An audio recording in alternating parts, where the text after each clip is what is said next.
الحمد لله نحمده ونستعينه ونستغفره ونعوذ بالله من شرور أنفسنا ومن سيئات أعمالنا من يهديه الله فلا مضل له ومن يضلل فلا هادي له وأشهد أن لا إله إلا الله وحده لا شريك له وأشهد أن محمدا عبده ورسوله صلى الله عليه وعلى آله وأصحابه وسلم تسليما كثيرا أما بعد عباد الله قال تعالى والذين جاهدوا فينا لنهدينهم سبلنا إن الله مع المحسنين وقال تعالى ومن جاهد فإنما يجاهد لنفسه إن الله لغني عن العالمين أمبي على التنو أمبي دميني على في أمبي أنيني على في أكان كشي كبواني ركون تورو منان كبارا جبو نيالاي جوم من كندا موتي سرو من بو فيلي نيالاي جوم من فنا فيلي موتي سرو من بو كندا ambe sere ya bato felicite min ka bato ye cinya ni ala kelem pewte jonyo wonte ala la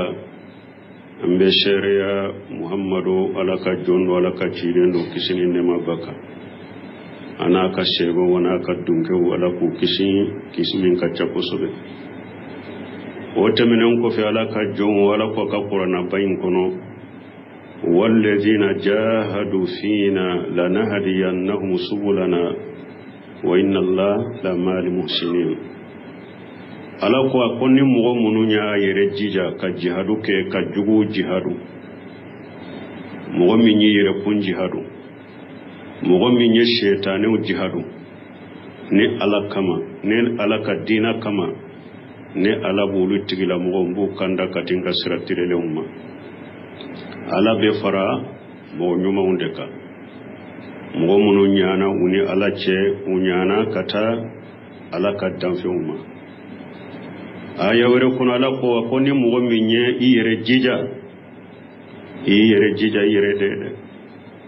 ala mako shite dan fi umbolo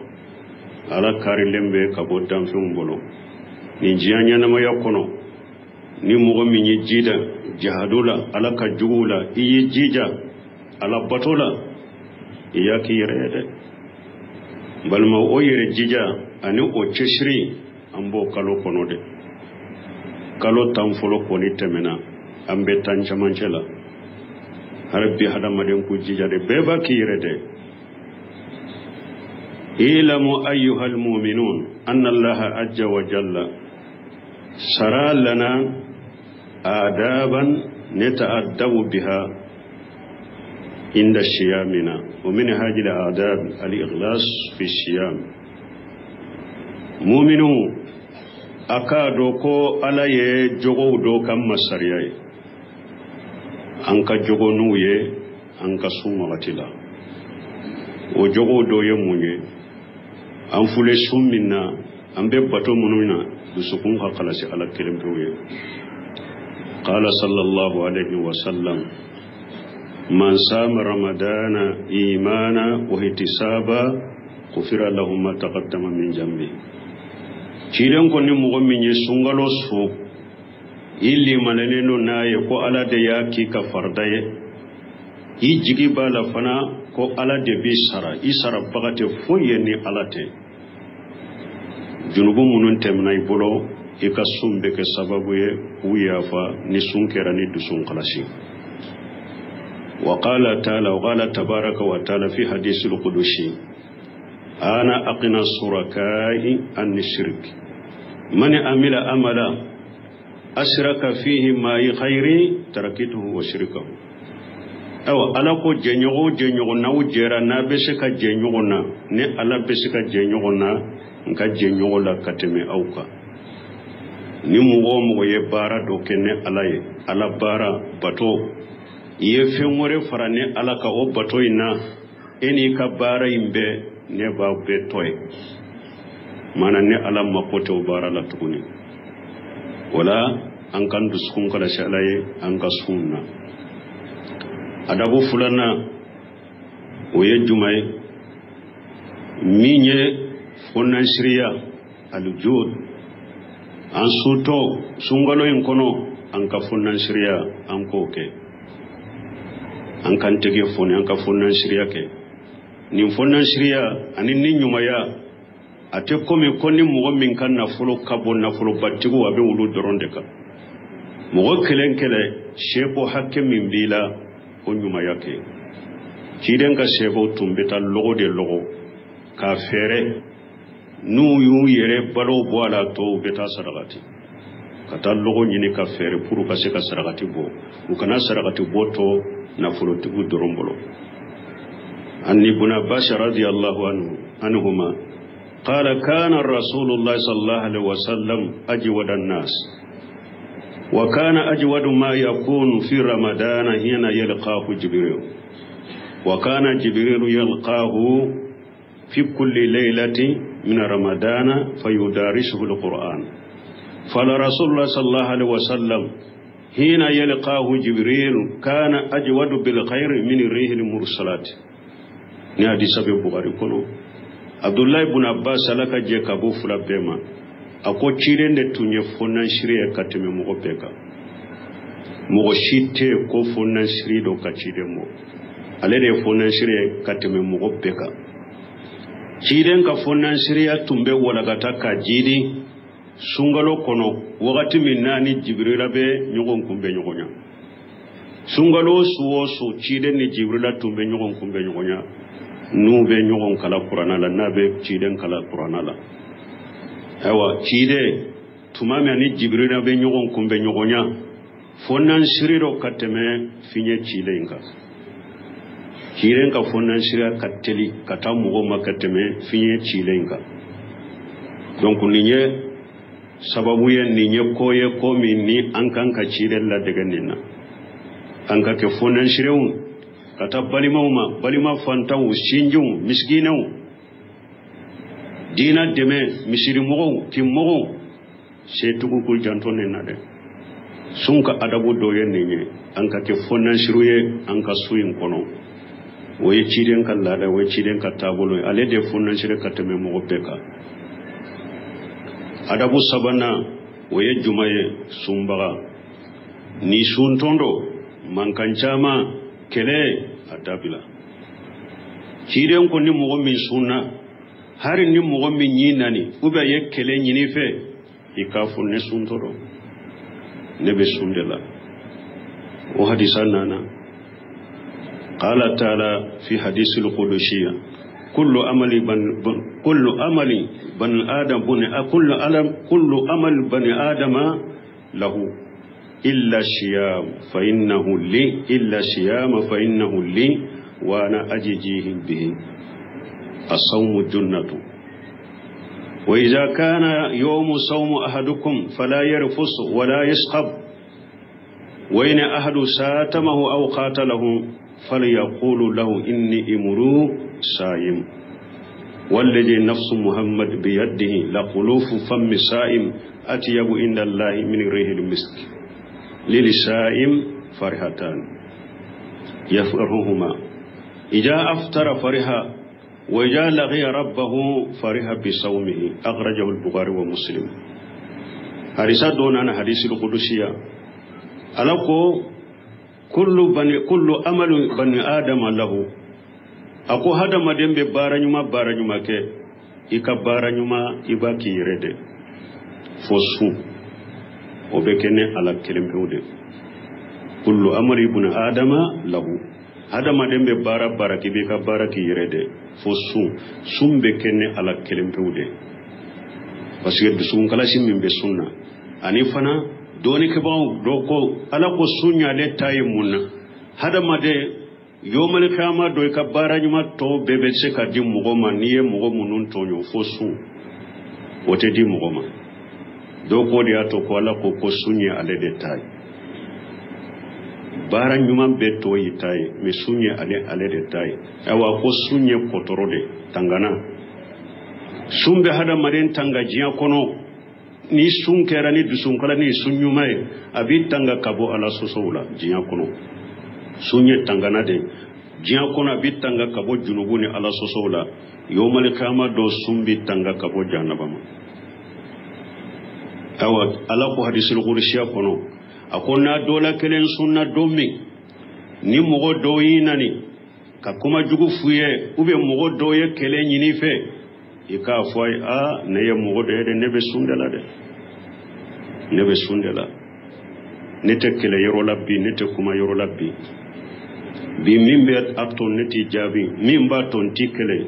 ne sunto do be sunde kono donc sumbaga kandindo kuma chama kele mankan chama sumbaga podo otoere ori aton ni chiden ko fala yere fa ala ko fala yere fasu wala isqam ako sumbaga kana junubu ke kana mankan chaya isunto ikana mankan chaya abi hadisir urisen kono kata ala ko sumbaga da kasak kadi alaye kateme parafenka sumbaga da kasak kadi alaye chiden kon kalna nim masay nimbe masamin bolo ako sumbaga da kadi kasa o kadi alaye kateme parafenka chiden yo fo sallallahu alaihi wasallam awa ko sumbaga ni sonja yoro fula be sumbaga ni ka suntige ibe ni sonja ni ka suntige liye mana ibe ni sonja bi fana temena mina nye alabato doke kadafa ntun kumantera min jimina ani dumune minna ani muso minma o dagaranye o yikan ni sonja jiyan kono la gara fana ni ala kumbe nyogonya ibe ni sonja ni ka sunye alabe baraji min dimai wala ni nya adabu sabanaye an kanjan tonni na de sunni kele teta ni mankan chaman teta har ni mo mi nya kele ni fe kam mankan ni fe akwa manne be sundela adabu doye munye hada made suwosu ube sungalo angani asiride anana chide mbolo chide ko sallallahu alaihi wasallam la shiyama liman lam yujma qabla al-fajr chiden ko sunte mogoye mogo min nima sunga ni afajiri nye oye farda sunye nima ngani afajiri nye suntiye doni ka bawo doko ni sungalo depi sungalo don folo ni yanga ni ay disukun kono ko be sungalo besu amatti gani tamani banai ko ngani abe wasa doko ayi suwosu foi ka dani ngani ayede suwosu parce que tile ni yesun tige doro o tile imbanna ibena ewa donkura min damina fo fana kan nganyade me nganyai tanobe ale ko bateo nganyai inte ko ye ko akagele ni hada made bi e sun tige abi kono ko sinimbe sun ore nganyai ibe dalim min keni sun nganyai de i kasuguri ulabbe idaibe idarani ewa wulile nganyani sun nganyai ode nganyai ni dara ni sulla nyini abi bolo sinimbe sun e ka soru labbe o la nyini bila o de sun kan nganyai akati ala kamadro donc ni yesu adabu doye jumaye tajidul fitri ankam minni teleya ni tile binadro ankam minni teleya qala sallallahu alaihi wasallam la yajalu an-nas bi khairin ma ajalu al-fitra ciren ko mogo te wuli be herala nu be suntige teleya kana bila fo dibe ka dode ni tile ko ni binna doro isuntige wode kani ciren ko mogo te wuli be herala nu bu ka suntige li teleya ni tile binna su adabu doye munye ni be ka suntige tamaro de ka kana rasulullah sallallahu alaihi wasallam yaftur ala urtubati وإن لم تكون فالتمرات فإن لم تكون حسوات من الماء harisa sale na na ciden tunkera na ba ka suntige abatige ni tamarode kana rasulullah sallallahu alaihi wasallam yaftur ala urtubati qabla an yusalliya ciden ba suntige ni tamaro kene damado de sana ka salli na ma tamaro kenen na mo soro tamaro jala abo damadota ka suntige na mo soro abe jidomi aba suntige noye wala ni tamaro kene bi bolo iki suntige noye ode kanyi ni oti bolo tamaro jala imbe iki suntige noye ni ote jimi ika kin suntige naye oye su adabu doye munye kito sunkono anka duwawu chaya kanto sunkono qala sallallahu alaihi wasallam salasu dawati mustajabati da'watu sa'imi wa da'watu al-majlumi wa da'watu al-musafir shahu Sheikh Albani kidan ko sallallahu alaihi wasallam ako duwawu sababe ulube jabide sumbaga ka duwawu aniye mugo tonyona yidanga obe jabide ani tamade nabe tamade nyala adduwawu be jabi wala an suto an ka duwawu chaya suntige wakati fana ika duwawu chaya harisa dona na ciden ko sallallahu alaihi wasallam koni mugo minni ka suntige ika fo jahaba jamu wa butallatul uruq wa sabata al ajru insha Allah ni hadisa doni ke bawo do ya laf mi Sheikh Albani ko hadisa ma ko hasanu Sheikh Albani ya hadisa nye delila bisika kenay huja bisika na kenay Sheikh Albani ya kenaya koni ka suntige ika fo minogo tara nka fasa unyigira ni ala sunna nka baraji sabatira donc ni suntige ben ni fo sino do wore munum bena ko suntige wakati ku fo delila masaha ulula masaha me do kadi suntige wakati beseka do wore uke me do kere len ko ni masaha mun min fulen ni nye doni ke bagaw do yoni hadith Allah fu me Sheikh Albani ni Sheikh Ibn Shemira rahimahullah uduko hadisai mahasanu ko akani barakallahu li wa lakum fil qur'anil hakim wa nafani wa iyyakum bima fihi min al-dhikril hakim aqulu qawli hadha wastaghfirullaha li wa lakum wa lisa'iril muslimina min kulli dhanbi wastaghfiruhu innahu huwal ghafurur rahim.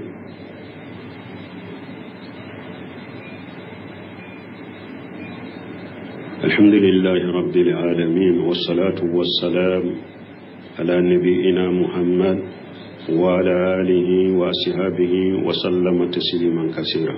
ومن آداب الصيام أبسوا أدبوا لا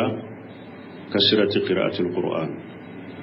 يكبرنا كلا كتشايا أجكارو كتشايا جكرو كتشايا يكدوا كتشايا يكبرنا كلا كتشايا شهر رمضان الذي أنزل فيه القرآن هدى للناس وبينات من الهدى والفرقان. Asigala konni sungalo min fulenni nyako korona yereye jigili damina sungalo dela wala hada maden ka korona kalancaya ciiden ko harafu kele qur'ana harafu kele niya kalala be baraji tande sebiye ako alifu lam mim ote harafu yere alifu harafu lam haraf mim haraf ni ko alifu lam mim baraji bisabade be sabiye harafu kele baraji tande be sabiye wala hada made sunto ika qur'ana kala ika chaya kosobe ika jikiru chaya ika duwa chaya parce que tumami qur'ana la ala yereye e wasunfu yes aya labanke munye wa ija salaka ibadi fa inni qaribun ujibu da'wata da'i jadani tumami sun kiru fora alako ako chidema ninne alaka jon yunyinka anne alaka suruba ne alaka ja afu yakuni ne alaka su ne ba duwa kala ka duwa jabi me aude kan ne jabi folo akadda ne alala wala sumba ka duwa fana chaya su adabu do yamunye suguridu qala sallallahu alaihi wasallam tasahharu fa inna fi suhur baraka kiren ko yesuguridu akado suguridun barika bala mana sullaba ni hada madanye dumunike imina o dumuni ni o mini barika be toila tile tola ani tile fanjamana ni tesege jiren ko hera ni barika be suguridula awa suguridun fana ye suguridu chogo akaka adabudo akanunendo tamaroka ki ka sugurila niyama suhurul mu'min at-tamr fido no yati hadisa sahlen kono ako mu'mini ka suguri nyuma o ye tamaroye ni bese ka suguri ke ni tamaro ere bo ke ni tese har suguri ke ni tamaro damai tamaro ka ke ka suguri dunna akanyi ko sobe ni'ama suhurul mu'min tamru hilon ko akon mu'min ka suguri nyuma waye tamaro balmo adabo jumambe sungalo ina fana na nyini nan fe sumba ko fe an ka fardau ko fe nafila sallu sungalo tarawihi an kan jantola kidan ko sallallahu alaihi wasallam man qama ramadana imana wa ihtisaba ghufira lahu ma taqaddama min jambi akoni mu'min sungalo jo ni dalem bala ko sungalo nafila kidan ya kima sunnaye ala ka sariya de do ibado fana ala kelempew de bi saray kan nafila la sarabagati la ni ala kelempew te o sungalo nafila mbeke sababu ki ka junubu misu u ya faye kata sungalo min temena kana nyina sungalo la abi ka junubu misu abu ya faye an kan janto tarawih la jamala sungalo nafila la misiru la kan janto la sungalo in kono awani tara sallim misirila kana alimami faranyonya fo salli be kabba inyana qala sallallahu alaihi wasallam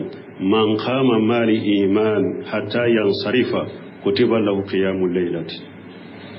kiren ko ni mo min joran nafila la kafara alimami ka fo alimami tarat e wakatila ka salli ba inyana ina alimami be nyogon fe obi wasa ala be sumu men nafila baraji sabiye hari o su to neman nafila wureke su mumen nafila baraji ala basabiye ni mogo mi tora alimami nofe nafila la fukata salli bayana safu ni wotiri abbe salli alimami nofe kana alimami faranyonya salli be ka ba inyana hari su tola ni ya beke sinuwe ala be su mumen nafila baraji ala basabiye donc la munu ni alimami sera wotirima nu be bo kata ube sigi kalmamini jamato salela ciren ka sunna funko nyonyali do ciren ka sunna sosolide do ciren ka sunna eminye to alimami no fede ni mugo min ko ni ne yo wotiri salli su tola ne ba fe kanafila woreke wotiri salli su tola ibese ka fula ke ibese ka salli wotiri ko fe su fela law me ite sage wotiri ndeka ciren ko wotiri fula de te su kelen kono mais ama fo salli worete su kelen kono wotiri ko fere ako wotiri fulate te su kelen kono ide sagi wotiri ndeka me ibi ka salli to su kono na ibake fulai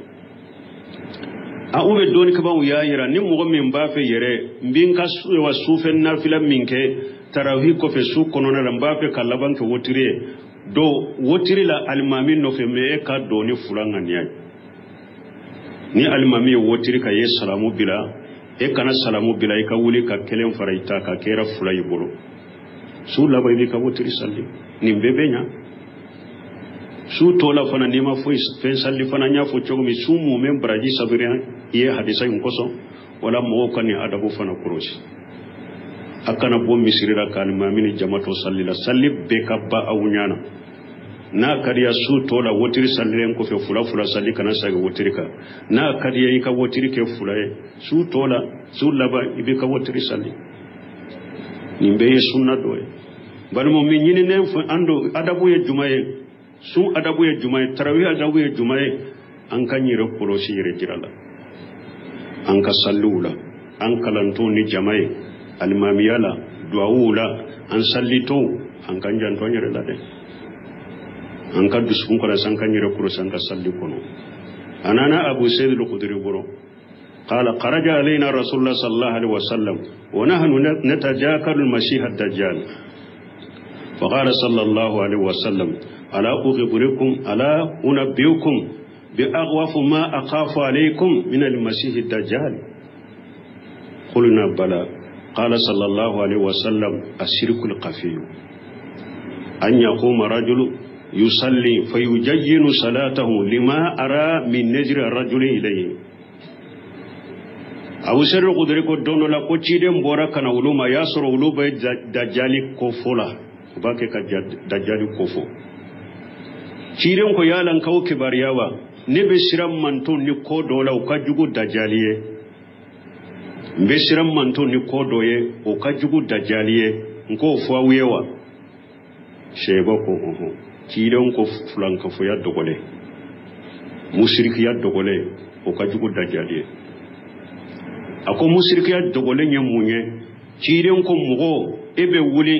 ibake kasalli ni ya ye mugo do ba ke killaje kasalli la doro ibi kasalli masiro nye koro ebe wuli kasalli ki kasalli masiri parce que ibado mugo do ba ke killaje ibi kasalli masiro kama parce que ba ke killaje ciiden ko akonninde to ko shirku dogole musirki ya dogole fulanka fo ya dogole nin jogo be mugo minno ka juguni dajjaliye parce que nin do nay ka salli kono salli tiana kaba o make ala kama o kera mugo de kama o harama de ndo fana kasibena mugo made ni kasimin nana mugo mani ala nya sirayai bashi tola salli la de ciden kasira salli la me yere kashi yere jira kashu sallu kono duawu kono misiru kono mugo ku yere pulo somade ube salli teke sisa fokana aparu de joawu yere la anna fila to abe filime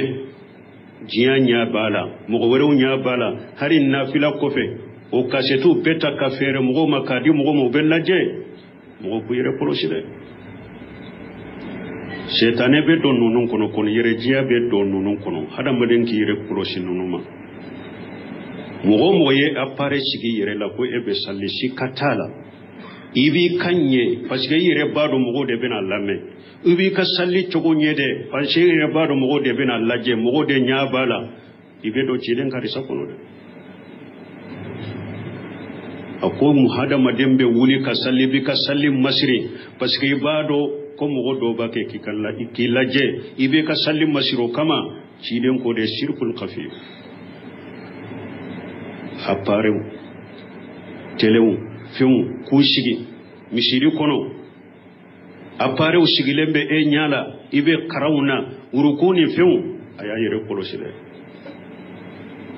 yere koloside ko nonun ka kala kama ko yede sallu ka kala kama ko yede nafilu ka kala kama ko ye karawun ka kala kama ko ye donc ilite ko do ye qur'ana kalan yere ke bi sisa komi donc ilidane abe komi do be nu be hadama do nyen nafilu ni tarawile ibe ala kala be donc ilidade la kawun dilali kawun yelemali alimami werew ka vow la degali fo abe hadama daw nyina ka tagasini qur'anay fo abu nyina ka qur'anay re ka tagasini ko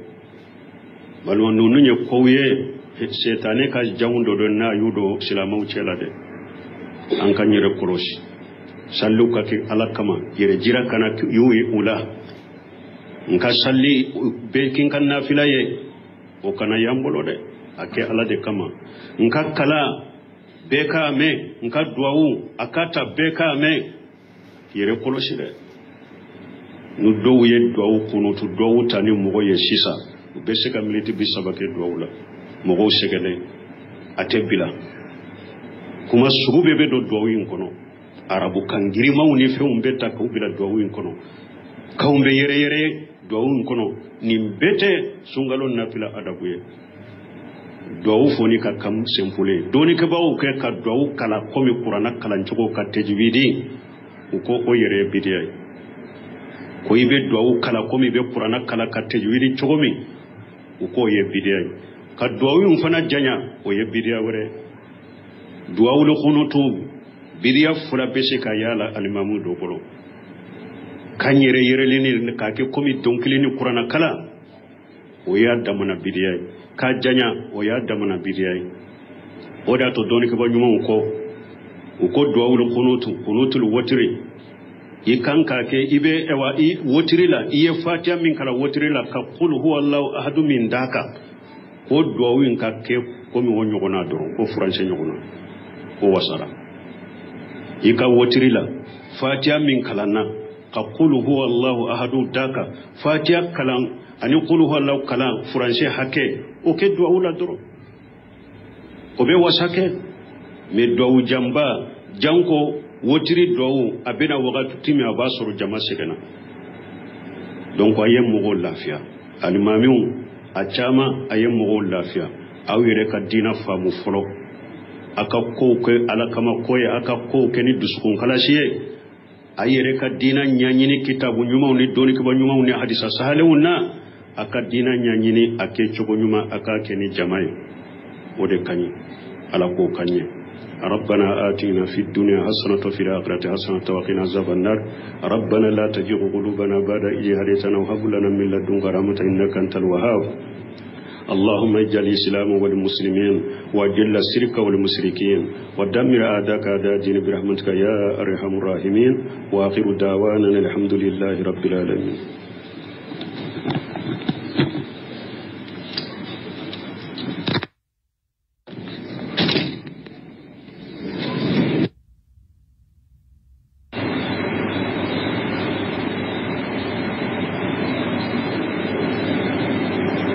إن الحمد لله نحمده ونستعينه ونستغفره